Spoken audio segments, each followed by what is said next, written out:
Power Your E-commerce Business series right here on the Amazon Sellers Society YouTube channel. I'm very happy if you're joining me live or even if you're watching the replay of this video. As you know, we have a very popular series on the channel called Power Your E-commerce Business. So we decided to also integrate some live videos and live sessions so that you are able to communicate with the fantastic companies that we feature, as well as go ahead and ask your questions all in a live setting. So for this first video of the live masterclass series, it's going to be me and you, and I'm going to be answering all the questions that you have left on Instagram. But before all of that, I want to make sure that you are subscribed to the channel and you also hit the notification bell so that YouTube can notify you when we do go live. Okay? Now, I asked a lot of you questions on our Instagram account, Amazon Sellers Society. I asked a lot of you if you had any questions in preparation for this video, and we got a lot of questions this week. So we went through a lot of them, and I picked a few of them, and I'm gonna go ahead and answer them right now live. Please let me know in the comments section where you are watching from. So are you in the UAE or are you anywhere else? And also, if you have any questions, please go ahead and leave them in the comment section right now so that once we have a part 2 of the Q&A session, I can go ahead and answer them. Okay? So I'm going to go through the questions right now, and the team, as I'm telling you, as I'm reading the question, the team will pop the question somewhere on the screen so you can read it as well. So let's start off with question 1. I'm not going to say the person's name just to keep it, I'm just not going to say the person's name just in case I didn't get any permission.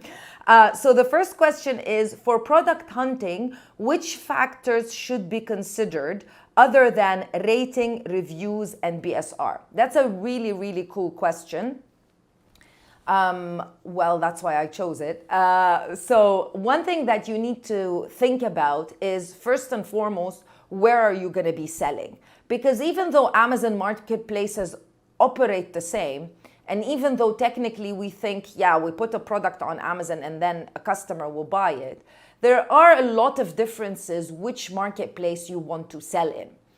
One thing I want you to think about is the difference between selling on a marketplace, an early marketplace, where you will have early or starting out, you'll have advantage if you're starting out on a marketplace that is early, which is the UAE and KSA, which is all of the Middle East, versus starting your store or selling your products on Amazon.com, arguably the most competitive, as well as the biggest marketplace in the world, Amazon marketplace in the world. So the difference would be, first of all, think about how many people or how many customers Amazon.com serves. So Amazon.com, if it only serves the population of the US, then it's serving over 300 million people, but it's also serving a lot of the international community. So when you are selling a product on Amazon.com, you're not really worried about demand, because it's just simply impossible not to have a demand because of the sheer volume and amount of customers that might potentially purchase your product. So demand is not the issue. The issue is, can you actually sell that product, seeing that there's a lot, like there's almost 2.5 million sellers on Amazon.com currently, and that's only the third-party sellers. That's not the vendors and the main brands. So what you want to worry about a little bit on Amazon.com is what you want to focus on rather is, can you actually sell that product based on what everybody else is doing, based on the competitors? Whereas on Amazon UAE, because currently it only serves the UAE, and even if it was set, because most of you know, now you're able to send your products over to Kuwait, Bahrain, Oman. So it's still, yes, it's much better, but it's still a smaller marketplace. So let's assume it's only serving the UAE, so it's about 9.5, 10 million population. So now you're not so much focused on the competition. Of course, you need to be focused on the competition, but now you need to really be focused on the demand, because it's a much smaller marketplace. You need to make sure that whatever product that you want to sell actually has demand. Actually, people are looking for it. And that's the advantage of selling on Amazon. You can verify all that information without just jumping in and hoping for the best. Whereas you potentially probably need to do that if you're selling on your own website. You can read into data and analytics on Amazon and try to figure out if people are looking for this product, if people are buying this product that you intend to sell. That's the most important thing. That's why we look at BSR, because BSR showcases demand. We look at ratings and reviews in order to see if we can basically compete with the sellers that are currently selling. So first and foremost, to answer this question, where are you going to be selling? Where are you going to be selling? Which marketplace are you going to be selling in? And that's how you can formalize your strategy. If you want to be selling in the UAE, the main thing you need to focus on is demand. There's a lot of ways you can use Google Trends. We have a few videos about this on the channel. You can use a lot of SEO tools to verify what are people searching for in the UAE and in particular on Amazon. And the next step would be the people who are the sellers that are currently selling these products. Are they doing a good job? Are they getting good sales? Can you improve on what they are doing? You don't want to just focus on them because they might be new sellers and they might not really know what they are doing. So there might be a gap in the market whereby you as an expert seller can fill that gap and take all of those sales from potentially sellers that don't have a lot of experience and that are unprepared. So that's what you need to think about, okay? Let's move on to question number 2. Can I put the description in English and Arabic language in the same listing? Very good question. We get this all the time. So the main language for Amazon currently, be that in the UAE and in KSA, is English. Your dashboard is all in English and the way that the Amazon system works is in English. So if you were to input all of the details in Arabic, then it will be in Arabic for customers who read English as well as for customers who read Arabic. So be careful with that. So Amazon has a preferred language. If you use Amazon in Arabic, then when you log into the dashboard, you go on the top next to the search bar, and then you switch the language and you choose whichever language you want. And if you choose Arabic, then everything on Amazon is translated into Arabic, including the listings. Now, your listings don't get translated as soon as they are uploaded. Once the listing is actually active on Amazon, it takes about 7 days to 10 days for the Amazon catalog team to translate it. It's not a perfect translation, but at the same time, it's not as bad as the Google Translate. So it is a translation. You need to check it out. You need to see if it works. If it works, if you speak Arabic, you need to make sure that it's correct for Arabic speakers. And if you're happy with it, then leave it. If you're not, then open a case with the Amazon catalog team and see how you are able to give them tell them what changes that you want to make, okay? But the listings are automatically translated into Arabic. You don't need to worry about that, but you would need to double check to make sure that they are okay. Oh, this is a 2-part question, I think. Okay, so the first, no. Okay, I'm just gonna read the one that I have. So the question is, will Amazon FBA take care of everything? Can you guide me? That's the beauty of selling on Amazon and the FBA program. The FBA program was introduced in 2006 for third-party sellers. And when that happened, actually the Amazon stock, if you follow Amazon's journey, Amazon stock skyrocketed at that time.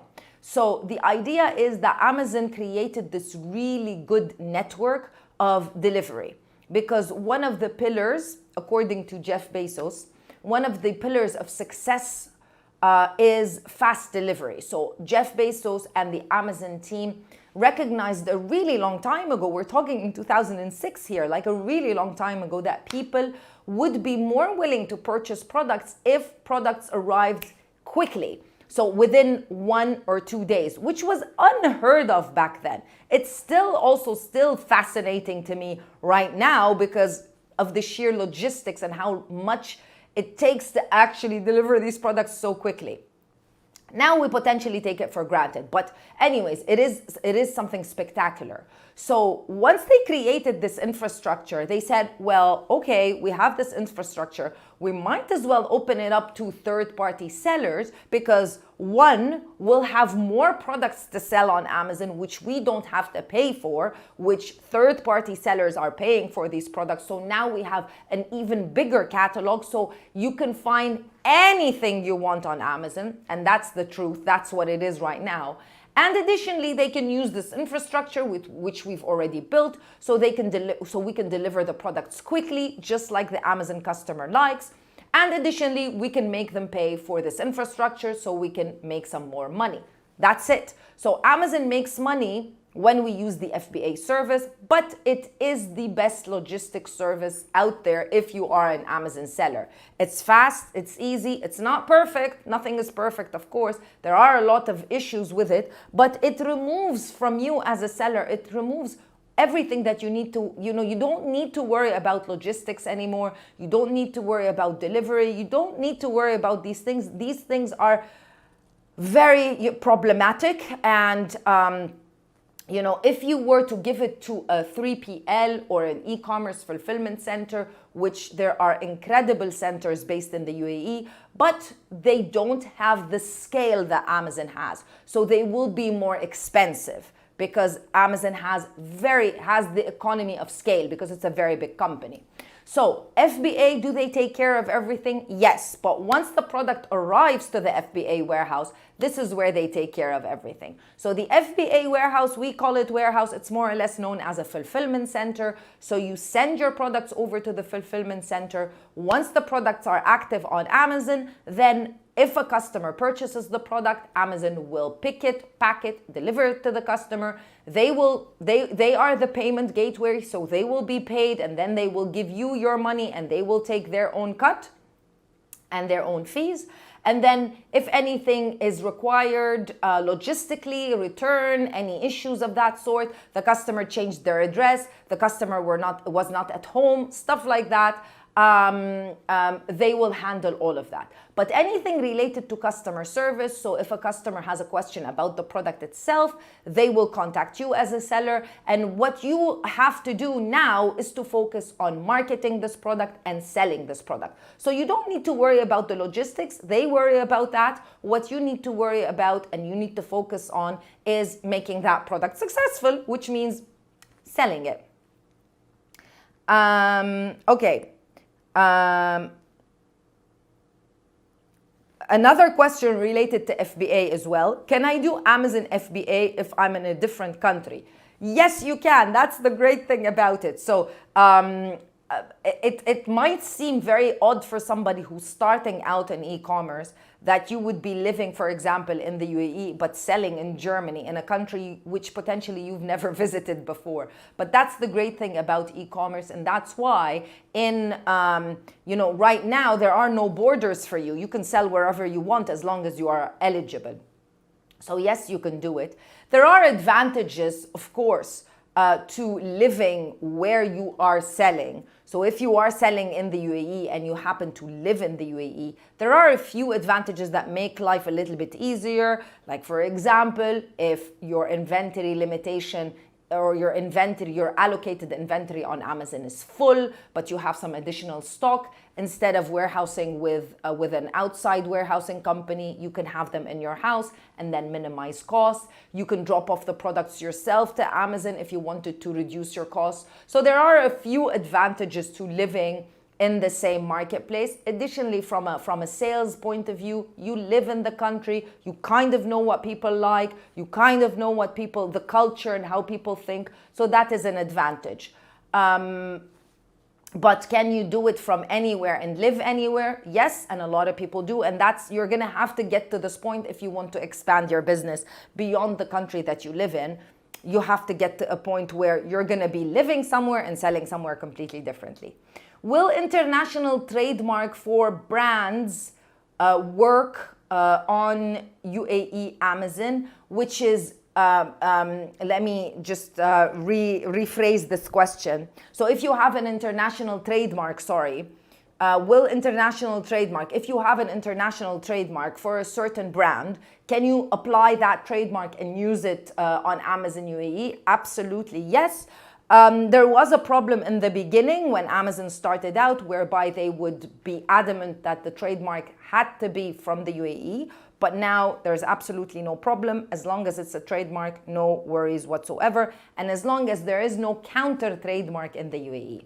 So what I mean by that is the primary market is the UAE. So if I had a trademark under the name Crystal in the UAE, and you got a trademark from the UK under the name Crystal as well, both in the same category, then I would be the one who is gonna, you're not gonna be eligible and you're not gonna be allowed to register that trademark coming from a different country. So be mindful of that as well.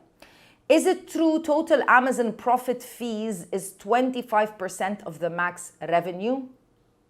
No, that's not true. The profit is dependent on a lot of things. Max 25% is not true. It's very much dependent on a lot of things. First of all, it's dependent on the cost, like how much did it cost you to get this product?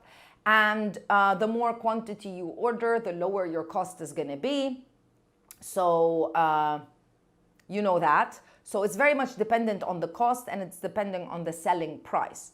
But after Amazon fees and all of that, no, you can reach a much higher profit than 25%. Now, probably if you're ordering a small quantity from your manufacturer and you're selling the product at a low price, then yes, 25% could be potentially what the max revenue that you can be making. But additionally, the cool thing about selling on Amazon, I just remembered this. The cool thing about selling on Amazon is you want to try to create a store the way that you see a physical store, like a physical retail store. So if you were to go into your favorite clothing store, let's give an example that everybody knows. Let's use Zara, for example, or H&M. So if you were to go into an actual physical retail store, you find you can pick up a t-shirt from H&M for 20 dirhams, and you can also buy a leather jacket. I don't know why you would buy a leather jacket in the UAE, but you can. A leather jacket for, let's say, 1,000 dirhams. So they have everything in between. Yes, of course, it's not a premium store, but still you can find premium items. And some of them even have ranges where they call them, let's say, Zara Basics, which are the essential range. And then you've got maybe some higher brand names, even though they're still the same brand, but they like create a different range just to increase the price. So you can do the same exact thing on your store, but rather than do that, what you can do is you can have a few items that don't make you a lot of money, that don't have a very high margin, but are high volume, that have a high turnover, where you're selling 10 to 15 units potentially a day. They're not making you a lot of money, but you're making that up with the volume of sales. And you can have your mid-size products and your high premium products, whereby you're making a lot of margin, but you're not selling a lot of units. So you want to create a store like that, that's created this way, so that you don't sell only one type of product. That's if it's possible for your budget, of course. But if a product is only making you 25% in profit, and you know based on your research that it's going to be a high volume product whereby you're pushing out a lot of units, then that's great, because you'll make it up with the quantity that you are selling. But if it's a 25% revenue, a 25% profit product, and it's going to be potentially a product that's very niche-y, very, very specific to the type of person that's going to buy it, you maybe don't want to sell this product. Also a question related to trademark. Well, no, it's not really related to trademark. Can I use trademark or other brand in my keywords, or also not accepted? This is a really good question. Let me know, guys, if you have any questions, if you're watching us live or if you're watching this rerun, do they call it? Well, if you're watching it not live, please go ahead and leave all your questions and comments in the comment section. I'll go through them and we'll maybe do another video where we can answer all your questions live as well. So, can I use trademark or other brand names in my keywords, or also not accepted? Well, first off, this is, yes, it is against Amazon terms of service, but it doesn't mean that you can't do it, because there are a lot of things that are against Amazon terms of service that we are able to, to do. But yes, it is technically against Amazon's terms of service. Second of all, what you need to think about also is that these brand names have, or these trademarked brand names have a very high search volume, and they might potentially cost you a lot of money if you are advertising. So for example, let's say you're selling something related to a mobile phone. It's not branded, it's just a regular standard cover, but it does, or like a charger, but you decide to use the word, this is gonna be something that you have to use, but you decide to focus a lot on Apple, because it works for the iPhone. This is going to cost you a lot of money, because anybody who logs into Amazon and types in the word Apple, your product is going to pop up, and they're potentially going to be curious and click on your product, on your listing, cost you some money, plus the keyword, the bidding on that keyword, which is Apple, because it's such a well-known brand, is going to be very expensive. So you need to think about that as well when you are doing an ad campaign. If your listing is very focused on these brand names, then it's going to cost you a lot of money.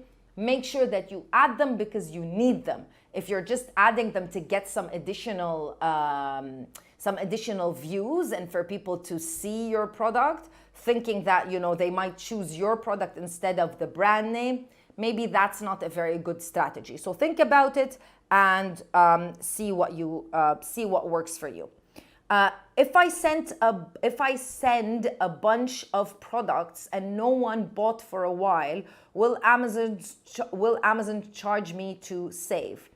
Honestly, that's like a big problem, because if you send products to the Amazon warehouse and nobody's buying them, the problem is not how much Amazon is going to charge you. The problem is that you are failing in your business. So you need to be worried about that rather than how much Amazon is going to charge you. Technically speaking, yes, Amazon does increase your charges after 6 months if you are not selling any unit. However, what's happening in the UAE, if you're not selling a lot of units, Amazon are removing these products and sending them over to your address. So they're not even overcharging you, they're just simply removing these products, which is potentially something that you should do as well. If your products aren't selling, then remove them instead of having them in the Amazon warehouse. Think about what you can do. Maybe bundle them with something, maybe create something different, maybe just have them as FBM if you can't do anything about them, and just slowly try to sell them. If I copyright any normal product in Amazon and list it on my own, can I be sued?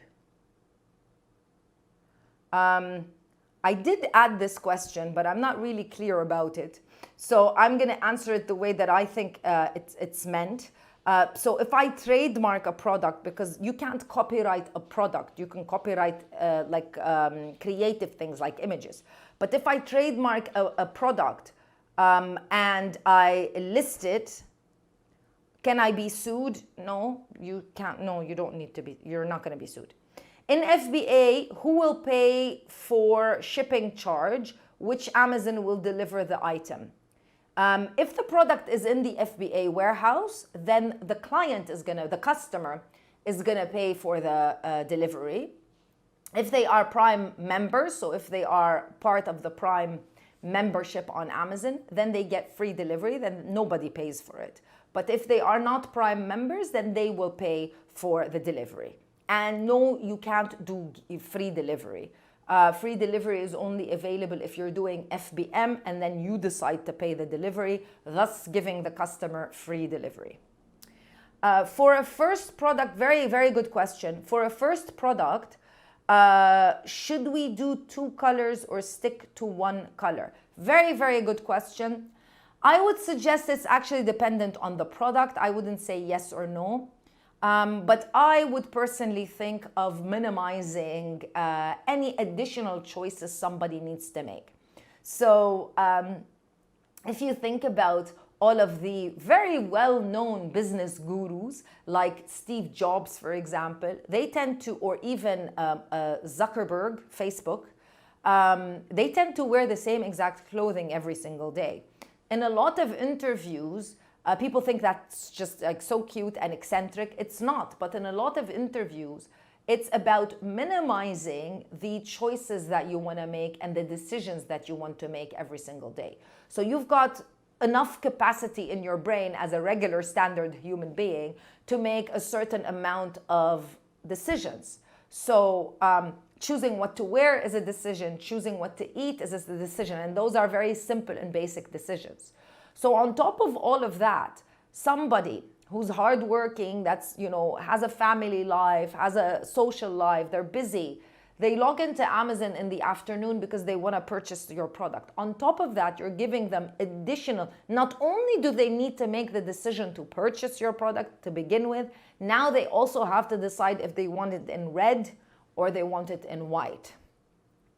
So that would be an additional decision that they have to make, and they might potentially not make any and just simply not purchase the product.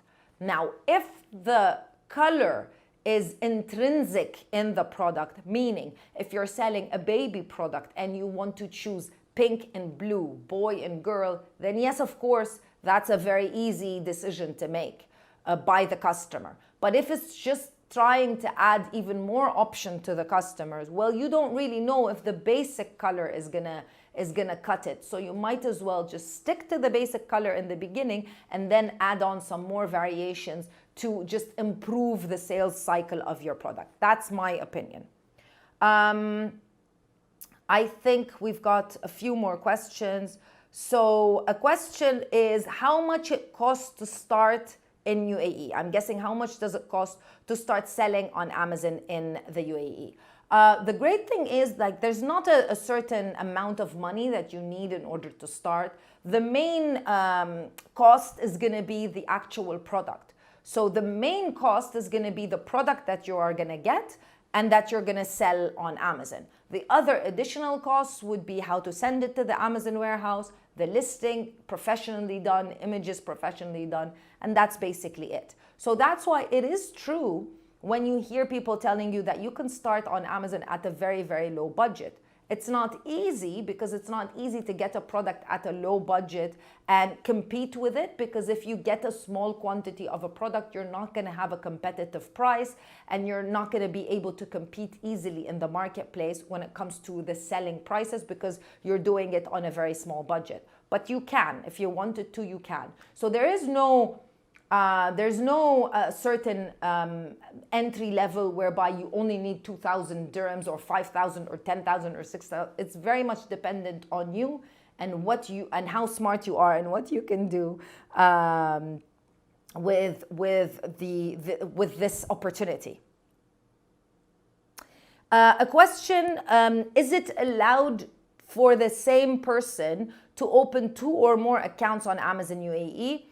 No, it's not allowed. Why would you? When this is a very old system that Amazon have. They have something called related accounts. You're not even allowed if you are a husband and a wife and you share the same exact address. So potentially you're opening an account as 2 separate people, but you're going to be using the same exact address. You might even get to a certain point that one of those accounts is suspended due to something called related. So no, you can't have 2 accounts. Why? Amazon have absolutely no reason why they would give you a second account. You can sell whatever you want and as much as you want. It's unlimited in 1 account. So if you were to open a different business and say, well, this is a different business, this is a business, and this is a business, then you better communicate with Amazon and tell them that you're going to be opening a different account because it's a different business that's going to be selling a different product, so that they allow you, so that you don't do it and get suspended.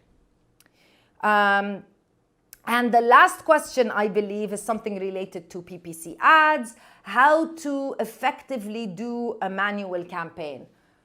Very hard question to answer in a few minutes, but the idea of a manual campaign is that you are focusing on certain keywords. The idea of an auto campaign is that you are doing data collection.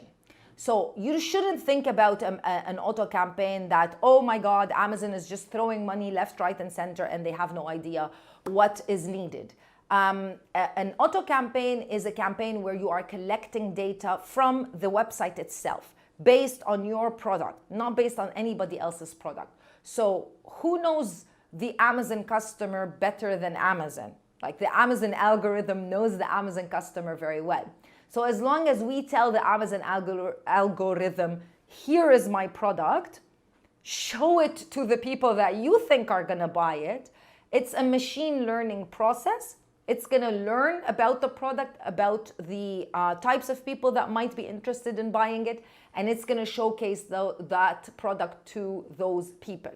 So an ad campaign, no matter who you are, should always start with a good auto campaign because it's a data collection campaign. After that, you will pick up on certain keywords. Take those keywords, definitely improve their placement in your listing in case they are not very prominent in your listing, especially in your title. And then you can remove them from your auto campaign and create a manual campaign to target them 100%.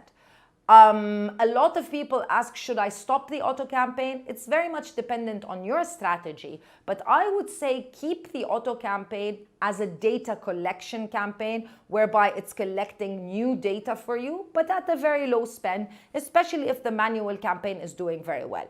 A lot of people do this strategy exactly like I explained it, and then on the manual campaign, the products are selling very well, and then all of a sudden, when they do on the auto campaign, the products are doing very well, they take those keywords and then they add them in a manual campaign, and all of a sudden the sales stop. There's a lot of reasons. Mainly the reason is customers might be seeing the products under different keywords and then choosing to purchase them under that keyword. So it might be that you have keywords that are driving traffic and then people are using additional keywords to purchase your product. So if that happens to you, I would say rather than try to figure out, just go back to the auto campaign and keep it for a little bit longer and try to focus on the auto campaign while trying to testing out how you can move to manual campaign. Additionally, you need to make sure that you don't overcrowd your manual campaign with a lot of keywords, because if you have a manual campaign with 100 keywords, Amazon will not distribute your money equally to each and every keyword. They will distribute the money to the keywords that they find are getting the most traction, and then the other keywords will basically get no results, and then you'll think the keyword is not good. So make sure this information differs from person to person. It differs from each and every person that sells on Amazon has their own theory. So of course you need to develop your own as well through trial and error. But I would say don't have a manual campaign with more than 5 keywords, 10 maximum. And a lot of people last year started doing single keyword manual campaigns and they were getting a lot of good results. So test that out. That's it, guys. Thank you so much for being part of our first live masterclass. This was just a simple Q&A session. Please do make sure that you are subscribed to the channel and you hit the notification bell so that you are notified every time we go live. We'll be going live several times throughout each and every month. And thank you so much for sticking around. If you are watching this video live, if you're watching the rerun, thank you so much for watching. And make sure that you leave me all your questions in the comment section so that we can do another version of this video with more questions. I'll see you in another video with more information. Bye.